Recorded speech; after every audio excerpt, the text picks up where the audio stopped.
Saudara-saudari terkasih, pada tanggal 19 Maret 2016, Paus Fransiskus menyampaikan kepada Gereja Universal sebuah pesan penuh harapan tentang cinta dalam perkawinan dan keluarga, yaitu seruan apostolik Amoris Laetitia.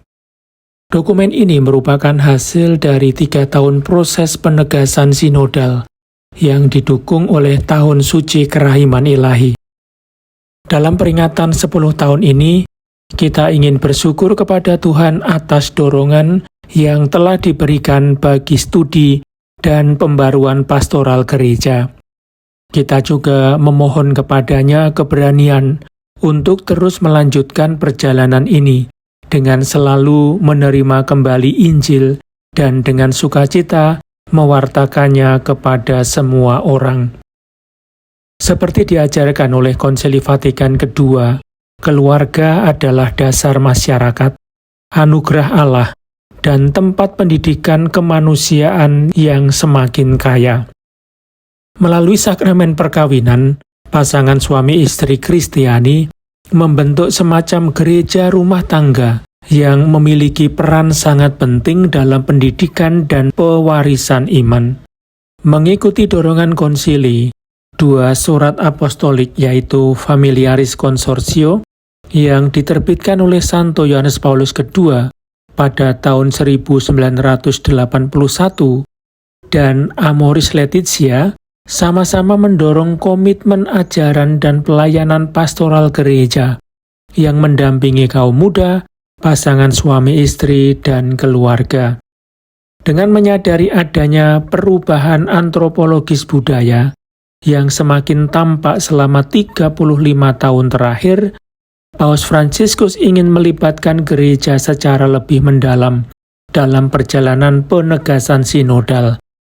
Dalam pidatonya pada tanggal 17 Oktober 2015, yang disampaikan pada Sidang Umum Biasa ke-14 Sinode Para Uskup tentang keluarga, ia mengajak seluruh umat Allah untuk saling mendengarkan, yakni semuanya mendengarkan Roh Kudus, Roh kebenaran, agar mengetahui apa yang ia katakan kepada gereja-gereja.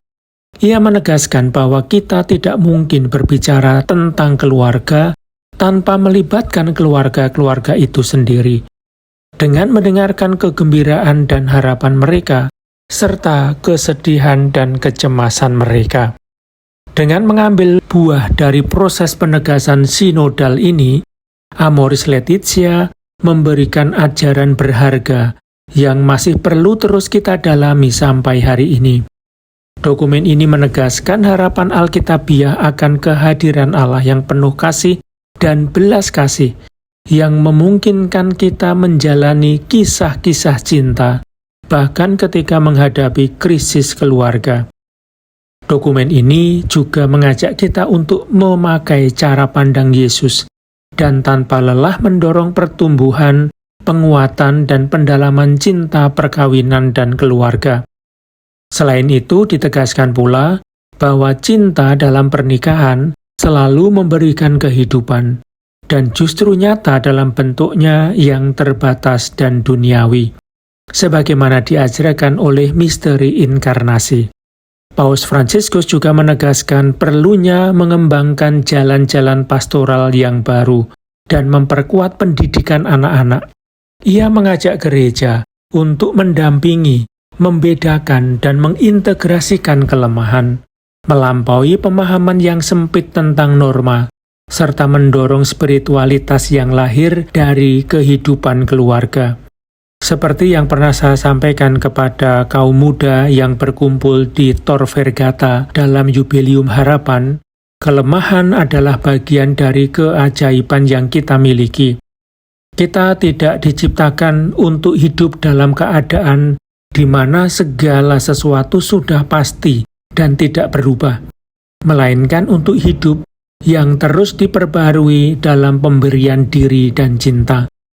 Karena itu, untuk menjalankan misi mewartakan Injil keluarga kepada generasi muda, kita harus belajar menggambarkan keindahan panggilan perkawinan justru dengan mengakui adanya kelemahan. Dengan begitu akan tumbuh kepercayaan pada rahmat dan kerinduan Kristiani akan kekudusan. Kita juga harus mendukung keluarga-keluarga, terutama mereka yang menderita karena berbagai bentuk kemiskinan dan kekerasan yang ada dalam masyarakat masa kini. Marilah kita bersyukur kepada Tuhan atas keluarga-keluarga yang meskipun menghadapi kesulitan dan tantangan, tetap menghayati spiritualitas cinta keluarga yang terdiri dari ribuan tindakan nyata dan konkret. Saya juga menyampaikan terima kasih kepada para gembala, para pelayan pastoral, paguyuban umat beriman, dan gerakan-gerakan gerejawi yang terlibat dalam pelayanan pastoral keluarga. Zaman kita ditandai oleh perubahan yang sangat cepat, bahkan lebih dari 10 tahun yang lalu. Keadaan ini sudah menuntut perhatian pastoral yang khusus bagi keluarga, yang oleh Tuhan dipercayai untuk ikut ambil bagian dalam misi gereja, yaitu mewartakan dan memberi kesaksian tentang Injil. Memang ada tempat dan situasi di mana gereja tidak dapat menjadi garam dunia, kecuali melalui kaum awam dan secara khusus melalui keluarga. Oleh sebab itu, komitmen di bidang ini perlu diperbarui dan diperdalam, supaya mereka yang dipanggil Tuhan ke dalam perkawinan dan keluarga dapat hidup dalam cinta perkawinan mereka di dalam Kristus, dan supaya kaum muda tertarik pada kekuatan panggilan perkawinan di dalam gereja. Dengan menyadari perubahan-perubahan yang terus mempengaruhi keluarga, saya memutuskan untuk mengundang para ketua konferensi wali gereja di seluruh dunia pada bulan Oktober 2026, agar dalam suasana saling mendengarkan, mereka menjalani proses penegasan sinodal mengenai langkah-langkah yang perlu diambil untuk mewartakan Injil kepada keluarga-keluarga masa kini, berdasarkan Amoris Laetitia dan dengan memperhatikan apa yang sedang dilakukan di gereja-gereja lokal. Saya mempercayakan perjalanan ini kepada perantaraan Santo Yusuf, pelindung keluarga kudus,